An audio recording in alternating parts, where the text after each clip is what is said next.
요번에 경제학회 회장 되셨는데 여기에 대한 해법이 뭐가 있겠습니까? 그랬더니 그 교수님이 공급을 늘려야 된다고 그랬어요. 공급을 늘리는 방법은 세 가지가 있다고 그랬어요. 이 세 가지를 다시 세분하면 법률적 방법이 있고 공급을 제도적으로 늘리는 방법이 있고 물리적으로 늘리는 방법이 있다고 그랬어요. 물리적으로 늘리는 방법은 두 가지가 또 있는데 첫 번째는 뭐냐면은 신도시를 만드는 거래요. 그런데 이 신도시를 만드는 거는 그 상중 하 중에 하책이라고 그랬어요.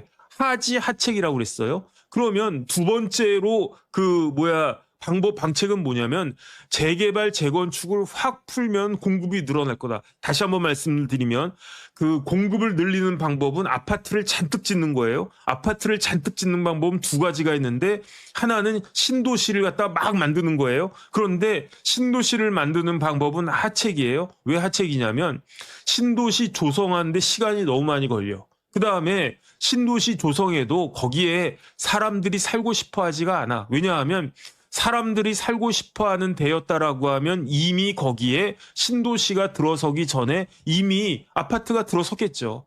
그 단지가 조성이 됐었겠지. 그런데 그게 아니니까 그러니까 지금까지도 유유지로 남아있는 땅 아니었겠습니까? 그러니까 그 방책은 하책이라고 그랬어요.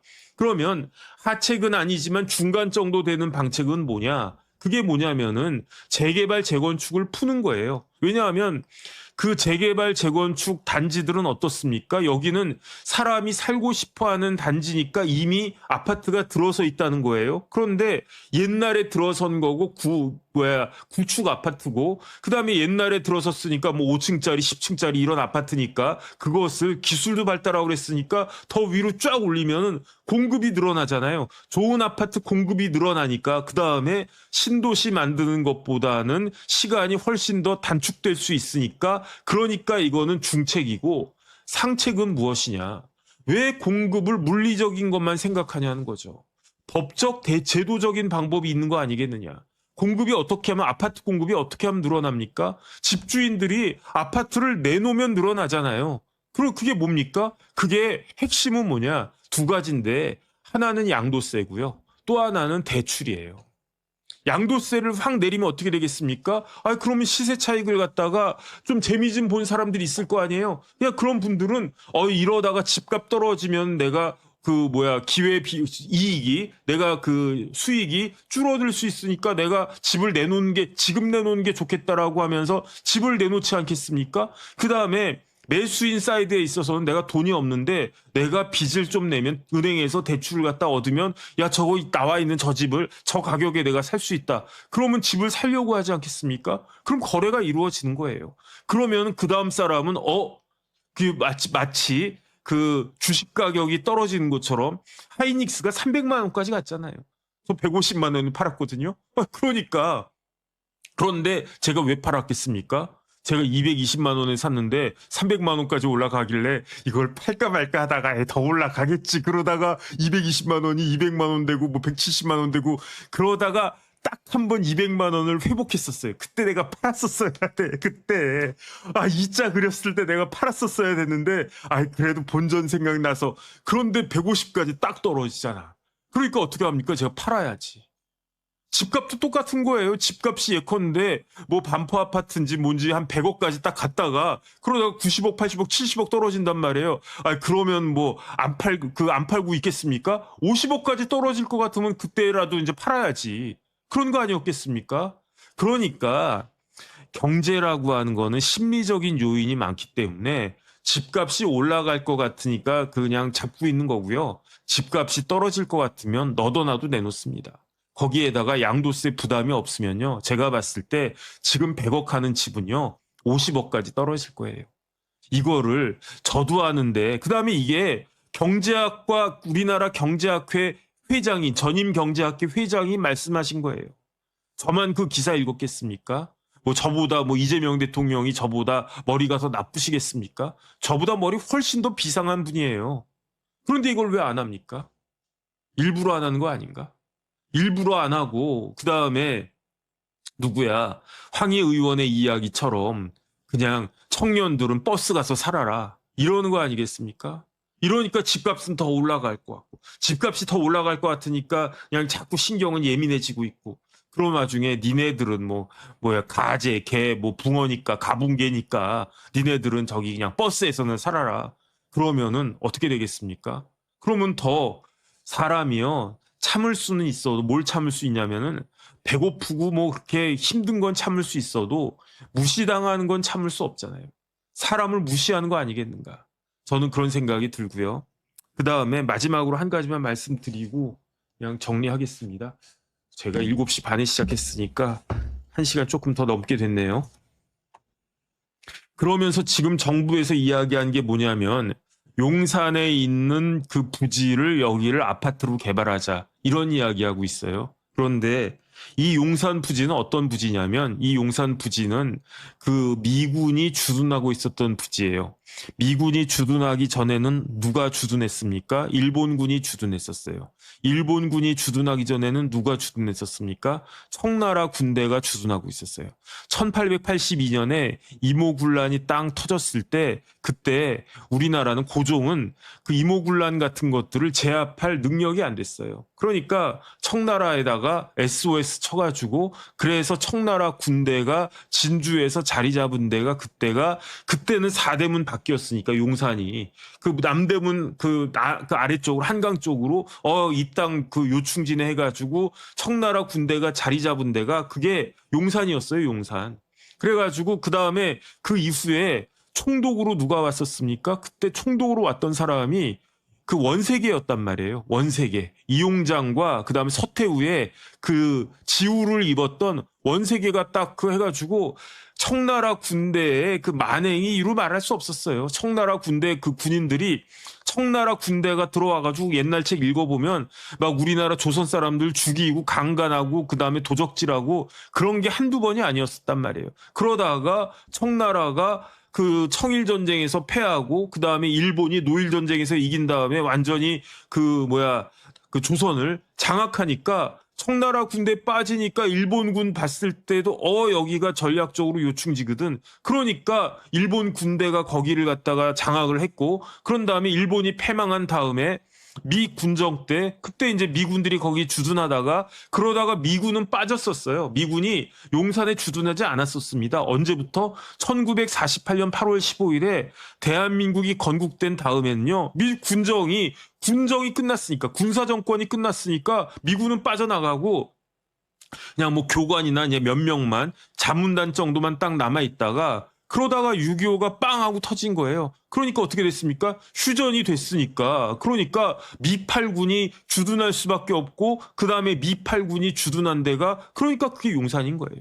그러니까 약간의 간헐적인 몇 년간의 그 차이는 있지만 1880년대부터 지금까지 그 외국 군대가 주둔하고 있었던 데가 그게 용산 지금 그 부지인데, 그 부지와 관련해가지고 지금 그 미군은요 다 빠져나갔습니다. 미군이 다 빠져나가가지고 어디로 갔냐면 평택으로 갔어요. 평택에 캠프 험프리스로 가가지고, 원래 캠프 험프리스가 이만큼 있었는데 이거를 이만큼 확장해가지고 전 세계에서 제일 크고 최신식의 가장 막강한 군사 기지가 캠프 험프리스 아니겠습니까?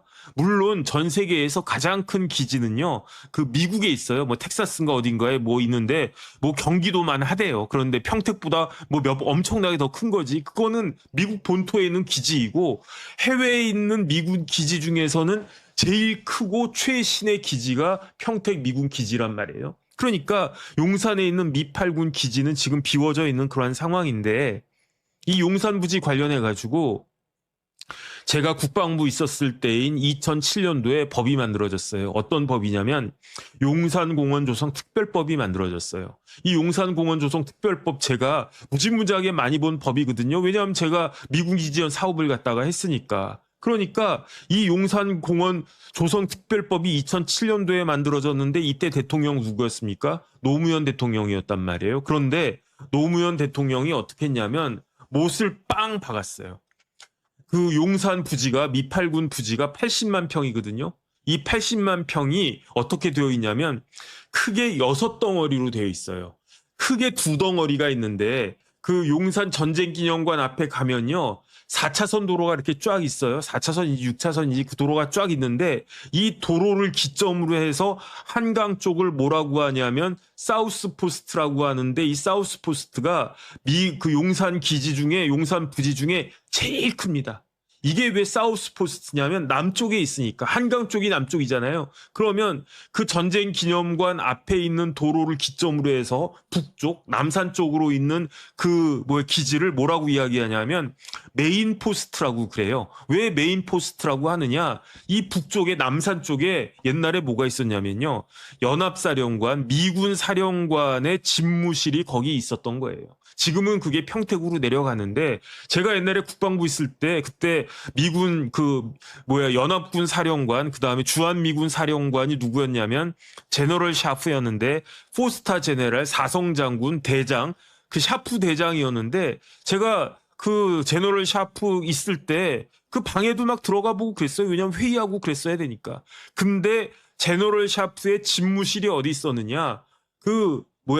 메인 포스트에 있었다는 거예요. 그 전쟁 기념관 기점으로 해가지고 저기 그 남산 쪽에 거기 보면요 연병장이 있고 그 안에 건물이 있는데 거기에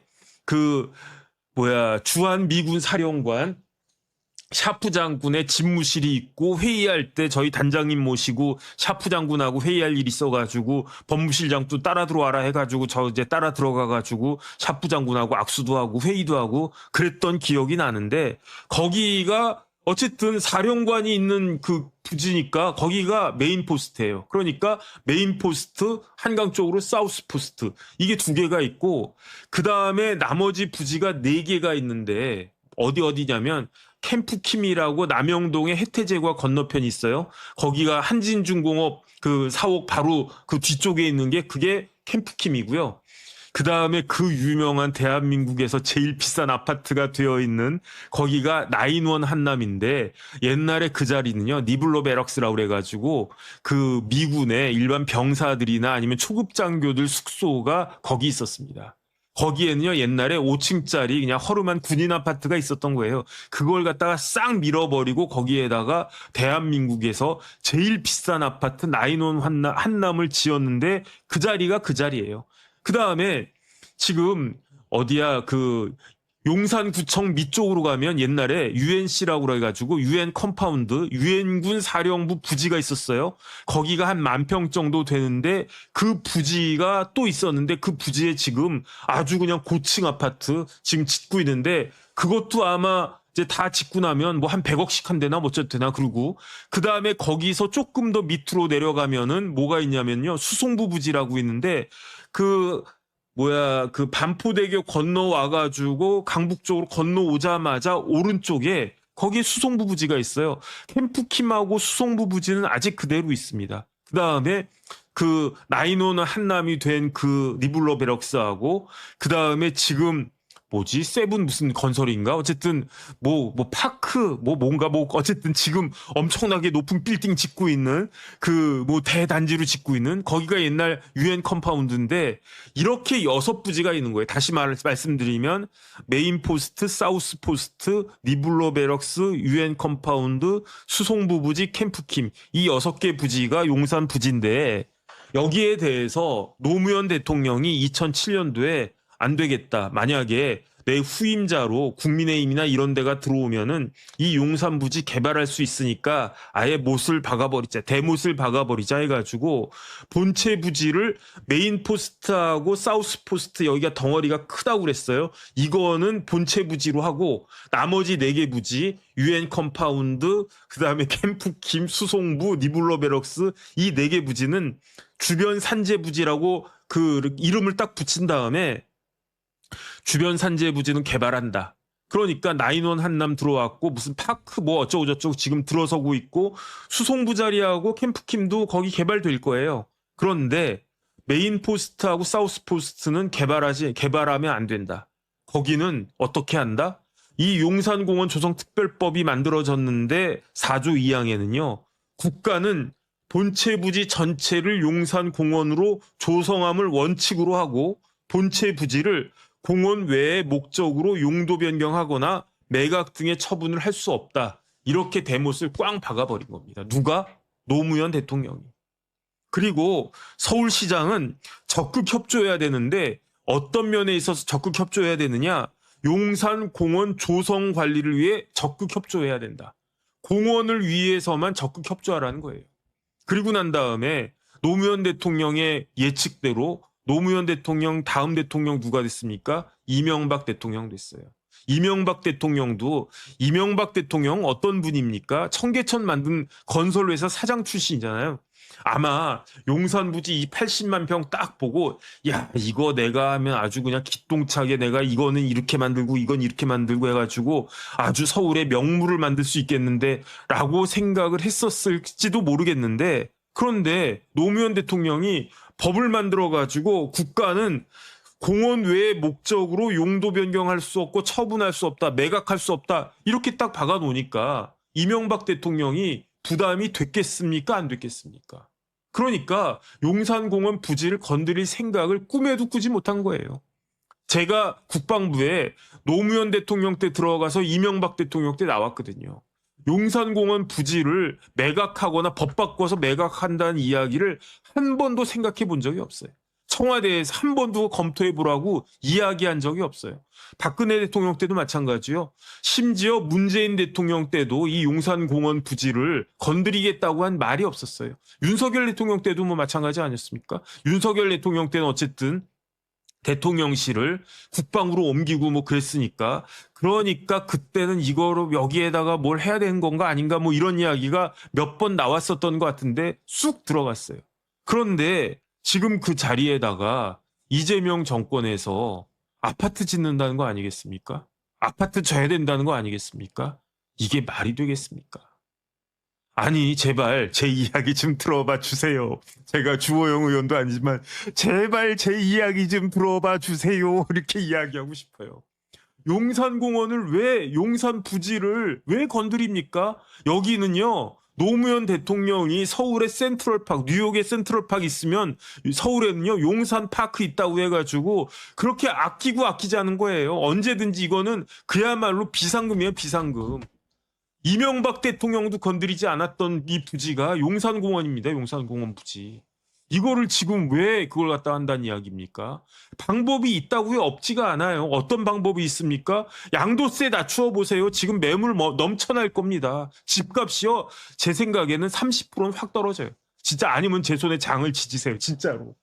그 다음에 뭐 하면 된다고요? 대출 풀어주세요. 그러면 집 많이 살 거예요. 집 사고 싶어 하는 사람 많을 거예요. 오히려 대출 받아가지고 집 샀다가 물렸다라고 징징거리는 사람들 나올지도 모릅니다. 그 다음에 아이 뭐 용산 같은 데다가 왜 아파트를 짓습니까? 그냥 재개발 재건축 풀어버리세요. 그러면 용산에 아파트 안 지어도 공급이 넘쳐날 거라고요. 근데 왜 이렇게 하는 겁니까? 그러니까 그 여태까지 진짜 20년 동안 아끼고 아껴왔던 이 용산 부지를 이런 식으로 그냥 막 쓰는 거야. 뭐 아끼다가 똥 된다는 말 있다더니. 그 다음에 그리고 또 모자라가지고 청년들 보고는 버스에 들어가래. 그것도 폐기물 된 버스에. 우리나라 뭐 청년들이 뭐 폐기물입니까? 폐버스 들어가게? 말이 되나? 어쨌든 그런 생각이 듭니다. 제발 뭐 이렇게 어떤 사람에 대해서 악의를 가지고 그런 식으로 하면요 안 되지 않습니까? 경제는 경제 논리대로 풀어야 되는 거 아니겠습니까? 정치는 정치 논리대로 푸는 거고요. 경제는 경제 논리대로 풀어야 되는 겁니다. 경제 논리를 어떠한 전제 조건을 딱 정해놓고 그냥 이게 현실을 받아들이지 않고 이게 현실은 실전 아니겠습니까? 당위로 되는 게 아니에요. 이거는 이래야 된다. 이건 당위일 뿐이지. 현실은 현실 아니겠습니까? 자기만의 법칙이 있고요. 그 법칙대로 굴러가는 게 그게 현실 아니겠습니까? 거기에 순응을 해야지. 세네카가 뭐라고 그랬습니까? 세네카가 로마의 유명한 문장가 세네카가 운명이라고 하는 것은